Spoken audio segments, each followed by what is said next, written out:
The morning light filtered through the tall windows of Kensington Palace, casting long shadows across the marble floors. Catherine sat in the drawing room, her hands folded tightly in her lap, watching the clock on the mantelpiece tick away the minutes. She had been waiting for over an hour, her heart heavy with the weight of unspoken words and mounting pressure. The past few weeks had been particularly challenging for the Duchess of Cambridge. The relentless media scrutiny had reached new heights, with tabloids dissecting every public appearance, every smile, every gesture. What the cameras didn't capture were the sleepless nights, the mounting anxiety, and the growing sense of isolation that seemed to follow her like a shadow. Prince William had been away on a series of official engagements across the Commonwealth, leaving Catherine to navigate the storm alone.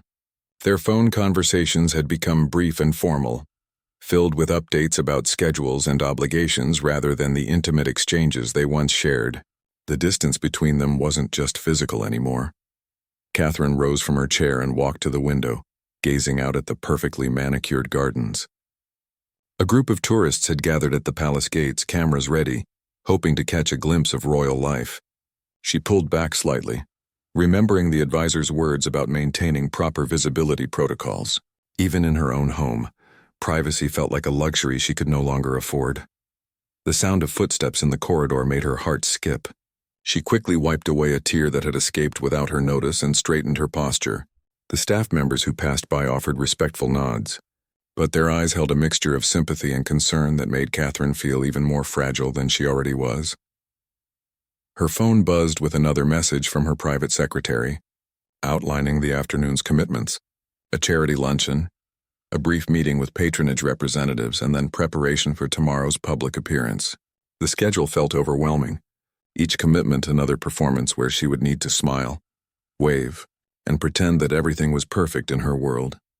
Catherine thought about her life before the royal spotlight, when emotions could be expressed freely and tears didn't need to be hidden behind carefully crafted public personas. Those days seemed like a distant memory now, replaced by an existence where every feeling had to be measured against its potential impact on the monarchy's reputation. She returned to her chair, picking up a letter from a young girl who had written to express admiration for her work with children's charities. The innocent words brought both comfort and pressure. Comfort in knowing her efforts mattered, but pressure to live up to the impossible standards that seemed to grow higher each day. The palace felt unusually quiet that morning, with most of the senior staff attending meetings in preparation for William's return. Catherine found herself longing for genuine conversation, for someone who could see past the title and the expectations to the woman underneath, who was struggling to keep everything together. As she sat there, surrounded by centuries of royal history and tradition, Catherine couldn't help but wonder if previous generations of royal women had felt this same crushing weight. The portraits lining the walls seemed to watch her with understanding eyes, as if they too had once sat in similar rooms, fighting similar battles between duty and personal happiness. The morning stretched on, each minute bringing her closer to William's expected return, while simultaneously feeling like an eternity of solitude and reflection. The sound of car doors slamming in the courtyard announced William's arrival earlier than expected. Catherine's stomach tightened as she heard the familiar rhythm of his footsteps approaching through the palace corridors. She had rehearsed this moment countless times in her mind, but now that it was here, she felt unprepared for the conversation that needed to happen. William entered the private quarters with the brisk energy that always followed his official duties. His face carried the professional mask he wore during public engagements. Polite, composed, but somehow distant. He loosened his tie as he walked, already mentally transitioning from Prince William to simply William, though that transition seemed to take longer these days. Catherine watched him from across the room, noting the subtle changes in his demeanor. The slight tension around his eyes, the way his shoulders remained rigid even in their private space, the absent-minded way he checked his phone for messages that couldn't wait. These small details told her more about the growing distance between them than any conversation had in weeks. Their greeting was cordial, but restrained. A brief kiss on the cheek, polite inquiries about their respective weeks, the kind of exchange that might happen between acquaintances rather than husband and wife. Catherine felt the familiar ache in her chest, the longing for the easy intimacy they had once shared before duty and protocol had built walls between them.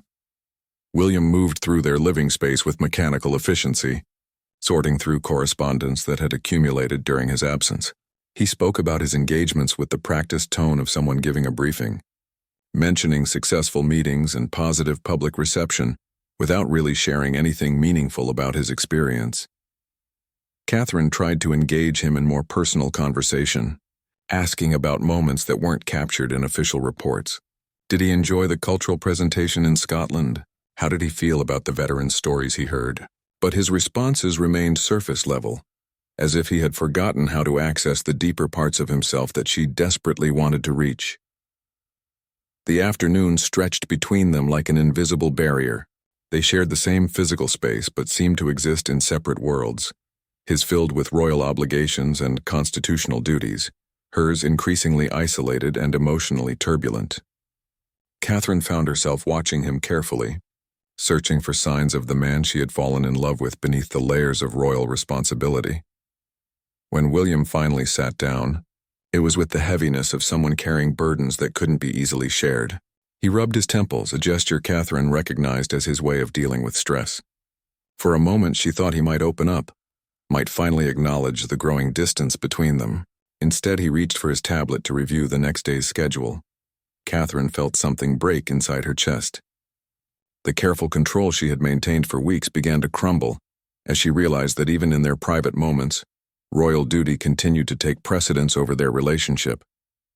The man sitting across from her felt like a stranger wearing her husband's face. She excused herself quietly, claiming she needed to prepare for her evening commitments. William nodded absently, already absorbed in his digital briefings. As Catherine left the room, she caught her reflection in an antique mirror and was startled by her own appearance. The practiced smile that didn't reach her eyes, the perfect posture that masked inner turmoil, the careful composure that was becoming increasingly difficult to maintain. The weight of unspoken feelings pressed down on her as she climbed the stairs to their private quarters, each step taking her further from the connection she desperately craved. The evening brought an uncomfortable silence that settled over their private dining room like fog. Catherine and William sat at opposite ends of a table that suddenly felt much too large, their conversation limited to practical matters about upcoming events and family obligations. The chandelier above cast warm light on their faces, but couldn't penetrate the emotional chill that had descended between them. Catherine picked at her dinner, her appetite lost to the growing realization that their relationship was slipping away despite their physical proximity. She watched William scroll through his phone between courses, responding to messages that seemed to hold more of his attention than she did. Each ping of notification felt like another small rejection, another reminder that she was competing with an entire institution for her husband's focus. After dinner, they retreated to their separate routines with the polite efficiency of roommates rather than lovers. William disappeared into his study to prepare for morning meetings, while Catherine attempted to lose herself in a book she couldn't concentrate on. The familiar sounds of palace life continued around them, staff finishing their duties, security conducting their rounds, the distant hum of London traffic beyond the gates. Later that night, as they lay in bed with careful space between them, Catherine stared at the ceiling and listened to William's steady breathing. She wanted to reach across the divide and touch his hand, to bridge the growing gap with simple human contact. But something held her back. Perhaps it was pride or fear of another polite rejection, or simply the exhaustion that came from trying so hard to maintain a connection that seemed to be dissolving. The next morning arrived with its usual flurry of activity. William left early for a series of meetings with government officials, his goodbye brief and distracted. Catherine prepared for her own day of public appearances, going through the motions of selecting appropriate clothing and reviewing briefing notes while her mind remained focused on the increasing distance in their marriage. Her first engagement was a visit to a children's hospital, an event that usually brought her genuine joy and renewed sense of purpose. As she interacted with the young patients and their families, Catherine found temporary relief from her personal struggles. The children's laughter and resilience reminded her why her public work mattered, even when her private life felt like it was falling apart. But between public moments, during car rides and brief private intervals, the weight of her isolation returned. Her protection officers and staff members were professional and kind, but the nature of their relationships meant she couldn't share her deepest concerns. The loneliness felt particularly acute when surrounded by people whose job it was to serve and protect her, but who couldn't offer the emotional connection she desperately needed. That afternoon, Catherine received a call from her sister Pippa, who immediately sensed something was wrong despite Catherine's attempts to sound cheerful. The brief conversation offered a glimpse of normalcy, but Catherine found herself unable to fully express her struggles, even to someone so close to her. The royal protocol that governed her life extended even to her most intimate relationships, creating barriers where there should have been bridges. As evening approached, Catherine returned to Kensington Palace with a heavy heart. The building that had once felt like a sanctuary now seemed more like a beautiful prison, its grandeur unable to compensate for the emotional emptiness that had taken residence within its walls. She knew William would be home soon, and the thought filled her with both anticipation and dread. The cycle was becoming painfully predictable: polite exchanges, careful distance, unspoken feelings that grew heavier with each passing day. Catherine wondered how long they could continue this way before something had to give.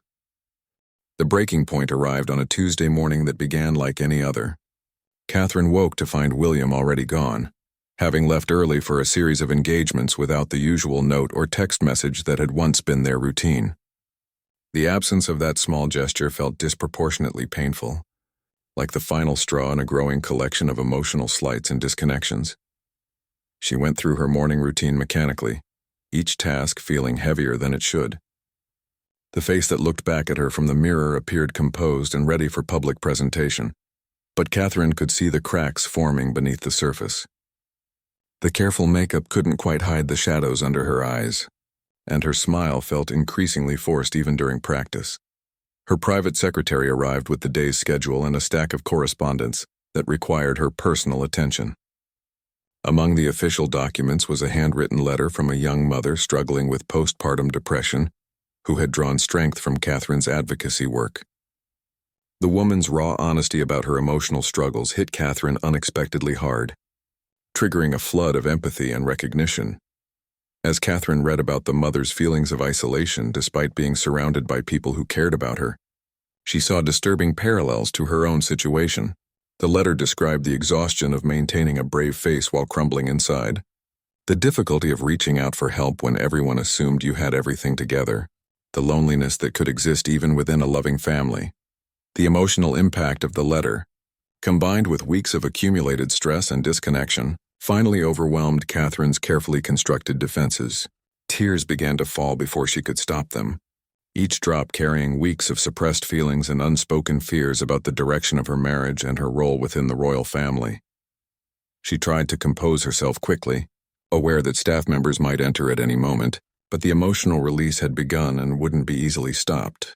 For the first time in weeks, Catherine allowed herself to feel the full weight of her loneliness, her frustration with the barriers that protocol placed between her and William, and her fear that they were losing something precious that might never be recovered.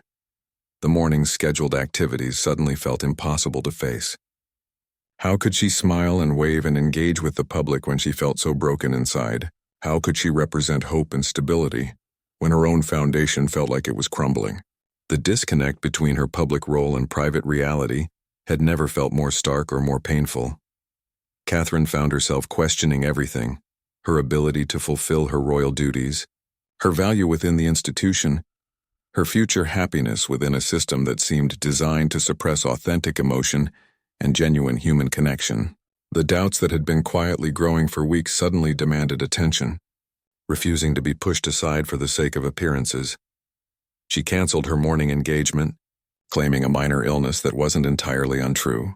The physical manifestation of emotional stress had left her feeling genuinely unwell, though she knew no amount of rest would cure what was really wrong. As word of the cancellation spread through the palace staff, Catherine felt both relief and guilt. Relief at not having to perform when she felt so fragile, and guilt at letting down people who were counting on her presence. The afternoon stretched ahead like an empty canvas, offering both the opportunity for reflection and the danger of deeper despair. Catherine knew that William would eventually return home, and she dreaded the moment when she would have to decide whether to continue pretending everything was fine or finally risk everything by telling him the truth about how lost and alone she felt. The palace, around her hummed with its usual activity, but Catherine felt disconnected from it all, as if she were watching her life from the outside rather than living it. William returned to the palace that evening with news of Catherine's cancelled engagement, already reaching his ears through the efficient palace communication network. His first instinct was concern mixed with the practiced calm that royal training had instilled in him when dealing with unexpected situations.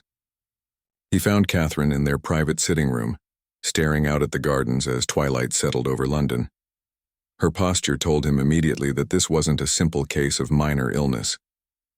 Catherine sat with the stillness of someone who had exhausted their emotional reserves, her usually perfect composure replaced by a fragility that made William's chest tighten with recognition and guilt. He had seen this look before, in private moments when the weight of royal life became too much to bear alone. William approached carefully, his own defenses lowering as he registered the depth of distress in his wife's demeanor. The official persona he had worn all day began to fade, replaced by the husband who suddenly realized he had been absent, not just physically, but emotionally when Catherine needed him most. The sight of her vulnerability cut through his preoccupation with duty like nothing else could. Catherine sensed his presence without turning around.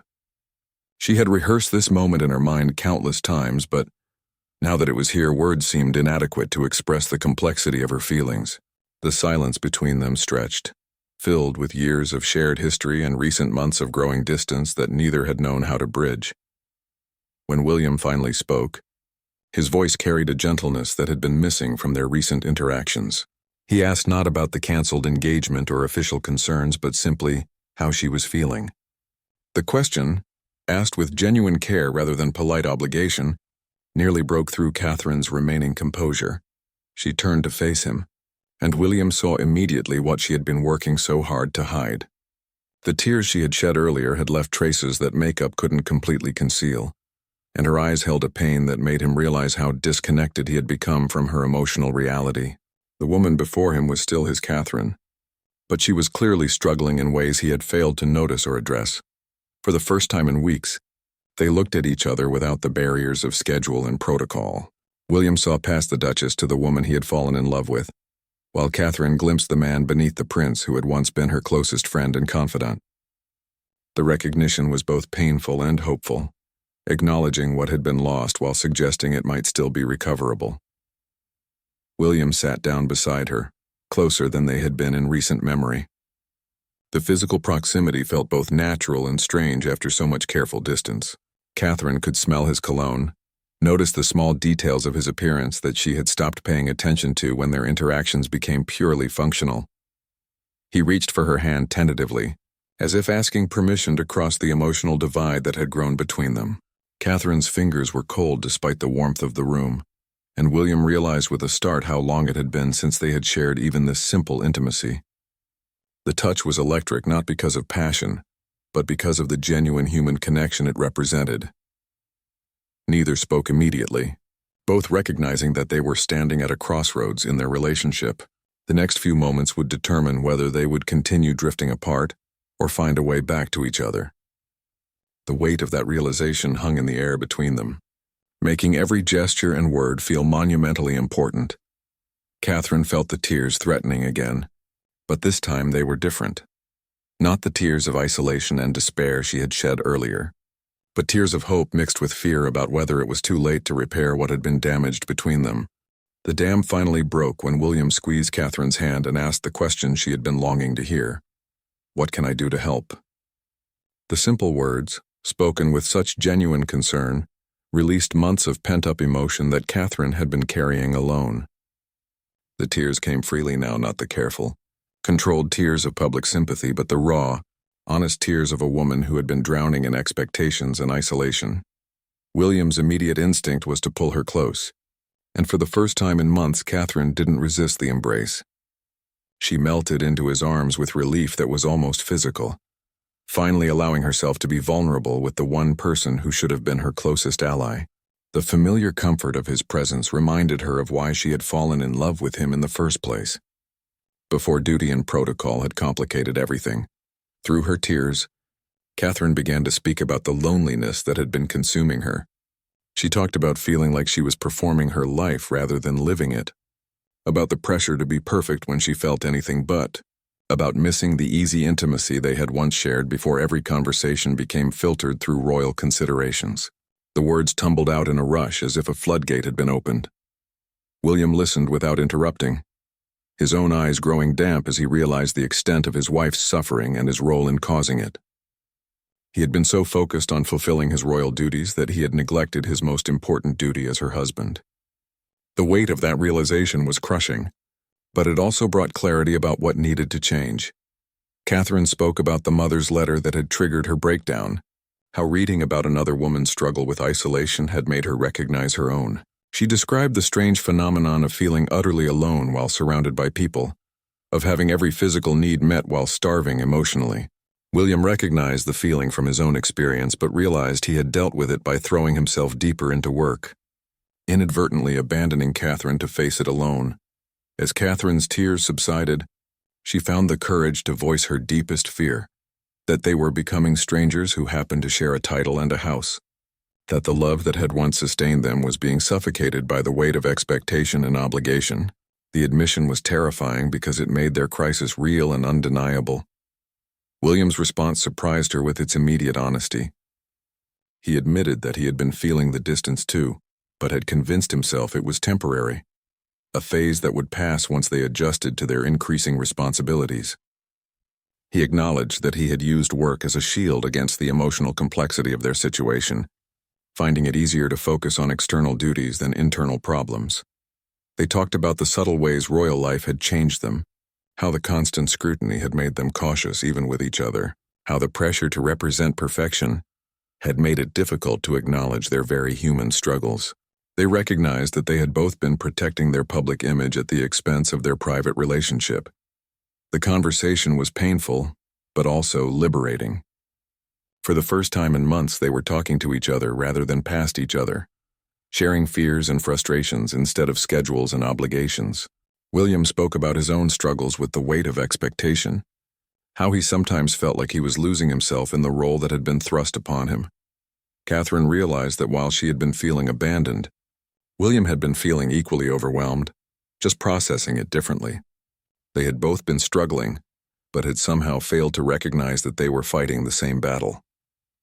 The revelation was both heartbreaking and hopeful, showing them how their individual coping mechanisms had created a gulf between them. As the evening wore on, they began to rediscover the connection that had sustained them through earlier challenges. The physical closeness, the honest conversation, the shared vulnerability, all of it felt like coming home after a long and difficult journey. In the days that followed their breakthrough conversation, Catherine and William began the delicate work of rebuilding their connection while maintaining their public responsibilities. It wasn't a magical transformation, but rather a conscious daily choice to prioritize their relationship alongside their royal duties. They established new routines that protected their private time together, creating sacred spaces where they could simply be husband and wife rather than Duke and Duchess. William made immediate changes to his schedule, delegating some responsibilities and building in time for genuine conversation with Catherine. They instituted a morning ritual of sharing coffee together before the day's obligations began, using those quiet moments to check in with each other emotionally rather than just reviewing schedules. These small gestures had a profound impact on Catherine's sense of connection and support. Catherine, in turn, became more open about her struggles rather than trying to handle everything alone. When the pressure of public appearances felt overwhelming, she learned to communicate that to William instead of suffering in silence. They developed a system of subtle signals that allowed them to support each other even during public events, small touches and glances that reminded them of their private bond.